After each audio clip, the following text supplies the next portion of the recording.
Calculate the minimum specific energy. तो E minimum मला काढायला लावलेला आहे. E minimum specific energy E minimum काढायला लावलं आहे. ठीक आहे. मॅक्सिमम डिस्चार्ज क्यू मॅक्स मला काढायला लावलं आहे.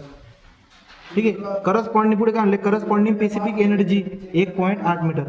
तो करस्पॉन्डिंग स्पेसिफिक एनर्जी किती आहे, 1.8 मीटर. Specific energy 1.8 metre. बघू याच्यावरून काहीतरी डोकं लावत आहे. That may be occur in rectangular channel 5 meter wide. तो पी इज इक्वल टू किती दिला आहे, 5 मीटर वाईड त्यांनी दिलेली आहे. तो आता समजा त्याने मला एनर्जी दिलेली आहे, विड्थ पण दिलेली आहे, याच्यावरून आपण छोटा क्यू काढू शकतो. तो आपल्याला ई मिनिमम जो आहे, calculate minimum specific energy and maximum discharge corresponding to energy 1.8 meter. तर यांनी काय केलं माहिती आहे का, ही जी एनर्जी दिलेली आहे ती एनर्जी मिनिमम एनर्जी पकडायची आपल्याला आणि त्याच्या करस्पॉन्डिंग क्यू मॅक्स काढायचा आहे. ठीक आहे. म्हणजे मी जर का समजा असं बोललो की ई मिनिमम त्यांनी तुम्हाला गिवन दिला आहे तो आहे ई इज इक्वल टू 1.8. तुम्ही मला सांगा आता की ईसीचा फॉर्म्युला मी तुम्हाला काय सांगितला होता रेक्टँग्युलरसाठी. म्हणजे आपण रेक्टँग्युलर शेप बघतोय. ई मिनिममचा फॉर्म्युला आपल्याकडे काय आहे, 3/2 YC. तो 3/2 YC.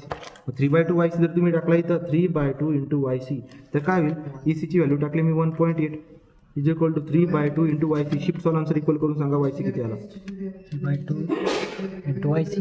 हां YC किती आला सांगा. किती आला, 1.2. तो 1.2 मीटर हा झाला आपला YC. 1.2 काय आला YC. आता मला काढायचं क्यू मॅक्स. तो क्यू मॅक्स कसं काढणार तुम्ही, तुमच्याकडे अजून एक फॉर्म्युला YCचा. कुठला, YC बराबर क्यूचा square divide by g raise to power 1/3. बरं का. आणि डिस्चार्ज बरोबर काय असतो, किंवा असं म्हणून छोटा क्यू बरोबर काय असतो, डिस्चार्ज डिवाइड बाय बी. तर तुम्हाला जर क्यू लिहायचा असेल हा छोटा क्यू, तर क्यू बाय बी लिहावा लागेल ना. बरोबर. हे कसं लिहिणार तुम्ही, आता हे बी शिकवलं तुम्हाला मी. क्यूचा स्क्वेअर डिवाइड बाय बीचा square g raise to power 1/3. YC किती काढला, 1/2. क्यू तुम्हाला माहिती नाही, तोच तर काढायचा आहे, तो मॅक्झिमम असतो. मिनिमम एनर्जीच्या करस्पॉन्डिंग जो डिस्चार्ज असतो तो मॅक्झिमम असतो. मग क्यू मॅक्स या काय आहे, क्यू मॅक्स. मग क्यू बी किती दिलाय, बी 5 किती दिलाय, 5चा वर्ग इंटू 9.81 रेस टू पॉवर 1/3 करा बाळांनो. आणि मला सांगा क्यू किती आहे. 9.81 हे झालं क्यू मॅक्स. किती रेस टू 1/3. क्यूचा स्क्वेअर अल्फा एक्सचा स्क्वेअर येते.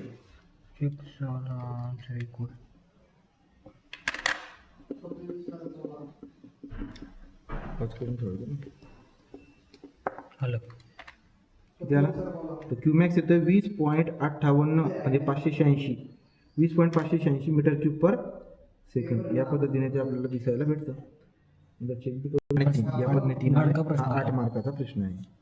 किती आहे, 8 मार्क. प्रश्न चुकला नाही, चुकला नाही तो. ओके. त्यांनी फक्त तुम्हाला डिस्चार्ज काढायला लावलाय. Calculate minimum specific energy corresponding to energy. म्हणजे मिनिमम स्पेसिफिक एनर्जी ही दिलेली 1.8. 1.8च्या करस्पॉन्ड म्हणजे स्पेसिफिक एनर्जी निघाली, त्याच्यावरून क्रिटिकल डेथ काढली, त्याच्यावरून क्यू मॅक्स काढला. डन.